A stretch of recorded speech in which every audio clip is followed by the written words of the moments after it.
Hi there, this is Mr. Jones, and I'd like to help you with solving two-step equations. Now remember, a two-step equation is simply an equation that involves two operations to solve. All right, so let's look at an example. Number 1, 3x minus 4 is equal to 8. And remember, the goal of our equation solving is to isolate and find the value of the unknown or the variable. Right, so in this equation you can see that in order to isolate x, I'm going to have to eliminate the negative 4 from the left side, and then I'm also going to have to eliminate the coefficient of the x variable. So in this case, to eliminate negative 4, I'm going to add 4 to each side of the equation. Okay? So once I've done that, I can then go ahead and simplify. Minus 4 plus 4, of course, is 0, and that leaves me with 3x on the left side. On the right side, when I add 4, 8 plus 4 is equal to 12. So adding 4 to each side gives me the new equation, 3x is equal to 12. Okay, well then the second step that I need to take is to eliminate the coefficient of x. Well, 3x means 3 times x, so in order to eliminate the coefficient, I'm going to need to divide by 3. 3 divides into 3 one time, and that leaves me with 1x, which is precisely what I'm looking for. Okay, so I'm going to divide each side by 3, and then I'm going to simplify that new equation. Of course, 3 divides into 12 4 times, so that leaves me with the answer, x equal 4. Okay?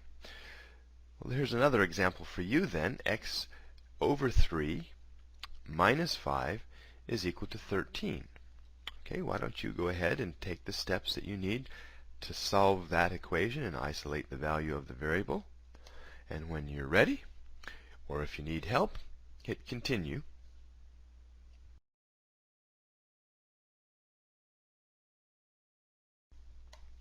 Okay, well, let's see what steps you followed. All right, the first thing I did is simply write out the equation and then add 5 to each side. All right, I have a negative 5, so I need to add 5 to each side because negative 5 plus 5 is 0, and that will eliminate the negative 5 from the left side of the equation. All right, so I add 5 to each side and I simplify, and the result is x over 3 is equal to 18. 13 plus 5 is 18. Okay, so once I have simplified that, then I can go ahead and proceed to the second step, and that is I need to eliminate the denominator so that I'm left with x. So I multiply each side by 3. 3 divides into 3 one time, so when I multiply 3 times x divided by 3, that leaves me with 1x, which is precisely what I want. And on the right side, I need to multiply by 3 also. 18 times 3 is 54, and that leaves me then with my answer. Okay? And then, of course, it's always helpful to take that value and substitute it into the equation in place of x and make sure that it works. So let's take 54 divided by 3 minus 5 and see if that does indeed equal 13. Okay? 54 divided by 3 is 18.